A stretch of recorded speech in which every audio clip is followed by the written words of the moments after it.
Gaffer, that's a 13th home victory of the season, beating Leyton Orient by 2-0 tonight. What's your assessment of what you've seen? Very good. I think it was always going to be a tough game. It was always going to be one of those. Started pretty scrappy as they normally do. Wasn't a lot in the game, and then obviously when they went down to 10 men, they sort of sat back really deep, and it was a case of, okay, this is going to be a game where we're going to have to try and break them down and find that goal, find that moment. And it wasn't going to be easy, so it was a case of staying calm, staying consistent, keep going, and hope for the moment to arrive, and it did.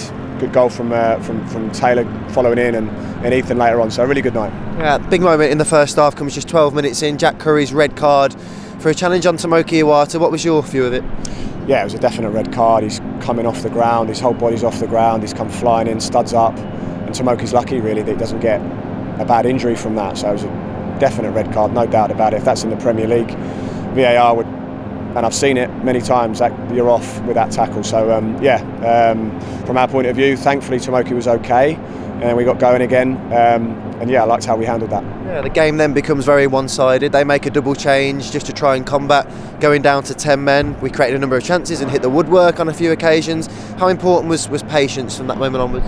Yeah, patience was huge, and I said to the players, at half-time, it really is a mental game against 10 men. You can think it's going to be easy, have this feeling that things aren't working, and get really frustrated, especially at home, especially with the expectation. So for me, it was a case of staying really strong mentally, not getting frustrated, just keep probing. If you have a shot or make a pass and it doesn't quite come off, don't overreact, just keep going, and the chance will eventually come. And it did.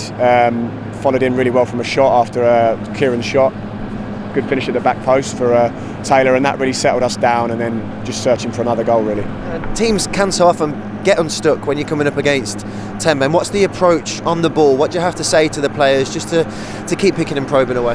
Well, I think they're a back five, so they're like a 5-3-1. So I always think when we get into the final third, we've got to look for crosses and combinations from the wide area, put the ball into the finishing zone, but if you can't, switch the play quickly. So it's that fine balance between, playing, but you have to play with urgency. You can't panic, but you have to play quickly, side to side, two touch if you can, work the ball fast, so they have to run, and then gaps will open up. But what you can't do is get panic and get frustrated, because that will really work against you.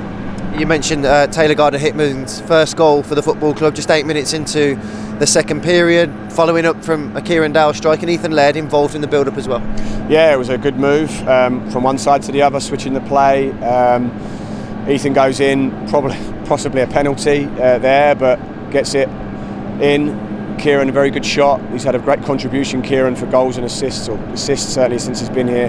And then, like a good winger will do, Taylor was in at the back post to, sniff out a tap in. So, excellent goal. Yeah, in terms of not just his versatility, but Taylor's attitude, is he the sort of player that every dressing room could do with? Yeah, I mean, he can play absolutely everywhere.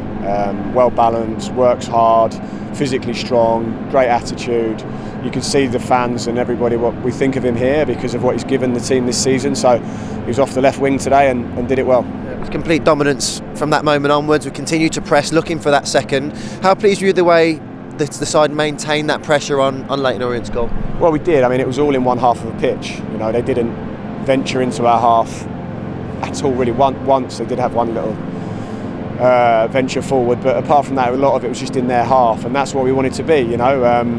It was a case of could we get that second goal to give us the cushion that we needed, and obviously we did it. Yeah, and when you got two defenders combining, a little give and go, Ethan Laird into Christoph Clara, and Ethan shows all the composure of a forward to slot it home.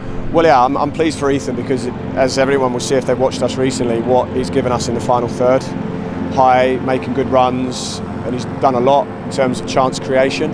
But to make that run was really like a winger's run, in towards the goal to score. And Chris Clara was, any central midfielder would be pleased with that pass, that weight of the pass, and excellent combination between the two of them, and a really good goal. Has Ethan Laird a player who's continued to improve as the season's gone on? He has really done very well, because it's not doing it, it's doing it every 3 days, every 3 or 4 days, and making sure you're ready for each game. And I think I've been impressed with his consistency. That's the thing.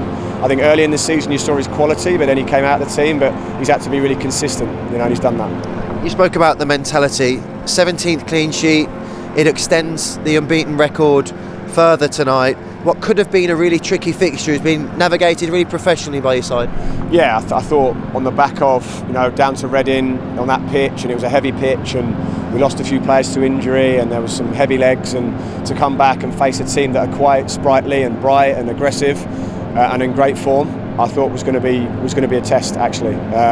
But we handled the game really well, and it's a good win for us. Just to round off with any updates on the 3 players who were injured at Reading when you look at Keshi Anderson, Scott Wright and Lyndon Dykes?